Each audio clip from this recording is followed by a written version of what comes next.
Hoy hablaremos del acto administrativo. El acto administrativo es cualquier manifestación o declaración de los poderes públicos de un Estado, dotados de las facultades administrativas para imponer su voluntad sobre los derechos, libertades o intereses de otros sujetos públicos o privados que hagan vida en la nación. Dicho de otro modo, se trata de actos jurídicos en los que un organismo del Estado expresa su voluntad de manera unilateral, externa y concreta para decidir sobre una materia específica. Los elementos del acto administrativo son: sujeto activo, es el órgano administrativo creador del acto, el cual actúa mediante funcionarios o empleados debidamente facultados para ello. Sujeto pasivo, es la persona física o moral a la que afecta el acto. Por ejemplo, Juan le llega un crédito fiscal. El sujeto activo es el Sistema de Administración Tributaria, o SAT, y el sujeto pasivo es Juan. Manifestación externa de la voluntad. Dentro de las facultades del órgano no debe tener vicios, tales como error, dolo, violencia, etc. y debe expresarse en los términos previstos en la ley. Los vicios del consentimiento los veremos en otro video. Otro de los elementos es el objeto,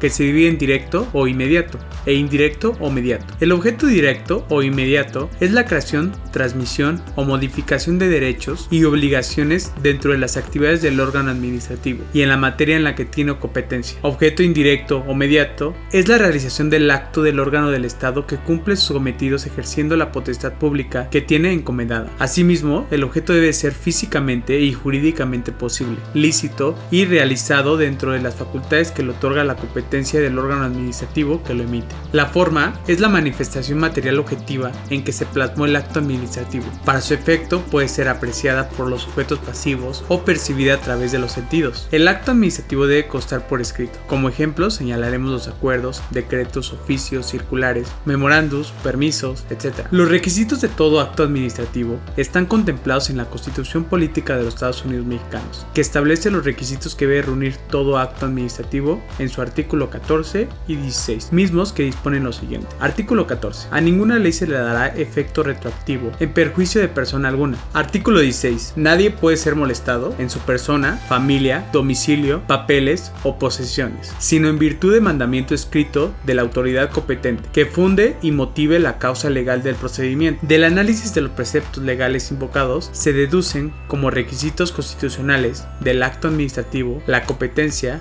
la forma escrita, la fundamentación, la motivación, la legalidad y la no retroactividad. La competencia es la posibilidad que tiene un órgano de actuar. La ley asigna a algunos órganos determinados asuntos que pueden o deben de atender. Por su parte, las facultades se refieren a los servidores públicos, o sea, a la aptitud que estos reciben de la legislación para emitir los actos necesarios a fin de ejercer la competencia del órgano. Así, conforme a las disposiciones constitucionales, el acto administrativo debe ser producido por un órgano competente a través de un funcionario o empleado con facultades para ello. La competencia es asignada por la ley. Las facultades deben de estar también contempladas en la ley, o por sus disposiciones o en acuerdos de delegación de facultades. La forma escrita. El mandato constitucional es claro en el sentido de que los actos de autoridad han de ser por escrito, lo cual constituye una garantía de certeza jurídica. Dicha forma escrita debe reunir ciertos requisitos de lógica que la ley y la costumbre contemplan, tales como la fecha, la firma autógrafa o electrónica, salvo disposiciones expresas de la ley, la claridad, etc. La fundamentación. Fundamentar un acto implica indicar con precisión qué ley o leyes originan y justifican su emisión y cuáles de sus artículos son aplicables al caso. No señalar las normas que dan fundamento legal al acto lo vicia. La fundamentación, es decir, citar el artículo y la ley aplicable, se refiere tanto al contenido del acto como a la competencia del órgano y las facultades del servidor público. Motivar un acto administrativo consiste en describir las circunstancias de hechos que hacen aplicable la norma jurídica en el caso concreto. La motivación es la adecuación lógica del supuesto de derecho a la situación subjetiva del administrado. Principio de legalidad. Toda la actividad del Estado, ya sea función administrativa, jurisdiccional o legislativa, debe ajustarse a la ley. Así, los actos de los órganos de poder ejecutivo han de ser producidos conforme a disposiciones previamente emitidas por el legislador. En términos generales, si el particular puede hacer todo lo que la ley no le prohíba, la administración pública solo puede hacer lo que la ley le permita. El principio de legalidad se refiere a que los actos administrativos se reputan válidos o legítimos legítimos y corresponde en todo caso al gobernado o a los medios de control demostrar lo contrario. Los requisitos legales del acto administrativo, conforme al artículo 3 de la Ley Federal de Procedimiento Administrativo, son ser expedido por órgano competente a través de servidor público y en caso de que dicho órgano fuere colegiado, reúna las formalidades de la ley o decreto para emitirlo, tener objeto que pueda ser materia del mismo, determinado o determinable, preciso en cuanto a las circunstancias de tiempo y lugar y previsto por la ley, cumplir con las finalidades del interés público, regulado por las normas en que se concreta, sin que pueda perseguir otros fines distintos, hacer constar por escrito y con la firma autógrafa de la autoridad que lo expide, salvo en aquellos casos en que la ley autorice otra forma de expedición, estar fundado y motivado, ser expedido sujetándose a las disposiciones relativas al procedimiento administrativo previstas en la ley, ser expedido sin que medie error sobre el objeto, causa o motivo o sobre el fin del acto, ser expedido sin que medie dolo o violencia en su emisión, mencionar el órgano del cual emana, ser expedido sin que medie error respecto a la referencia específica de identificación del expediente, documentos o nombres completos de las personas, ser expedido señalando lugar y fecha de emisión. Tratándose de actos administrativos que deban notificarse, deberá hacerse mención de la oficina en que se encuentra y puede ser consultado el expediente respectivo. Tratándose de actos administrativos recurribles, deberá hacerse mención de los recursos que procedan y ser expedido decidiendo expresamente todos los puntos propuestos por las partes o establecidos por la ley.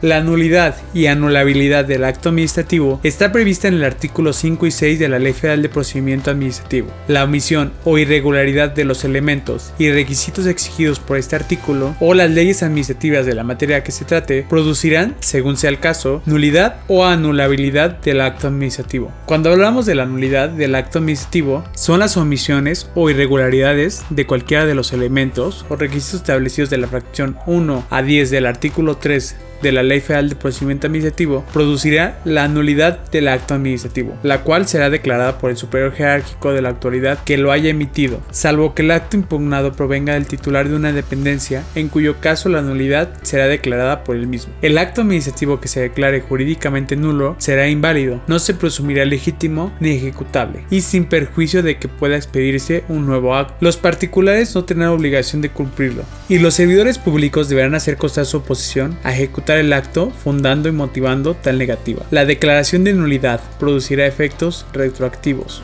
Cuando hablamos de la anulabilidad del acto administrativo, son omisiones o irregularidades de los elementos y requisitos señalados en la fracción 12 al 16 del artículo 3 de la Ley Federal de Procedimiento Administrativo. El acto declarado anulable se considerará válido, gozará de presunción de legitimidad y ejecutividad y será subsanable por los órganos administrativos mediante el pleno cumplimiento de los requisitos exigidos por el ordenamiento jurídico para la plena validez y eficacia del acto. Tanto los servidores públicos como los particulares tendrán obligación de cumplirlo. Si tienes alguna duda o alguna aportación, no dudes en escribirnos, estamos para apoyar. Si te gustó este video, danos like, comparte o síguenos en nuestras redes sociales. Recuerda que cada semana subimos contenido nuevo. Yo soy Alberto Casanova, nos vemos en la siguiente cápsula.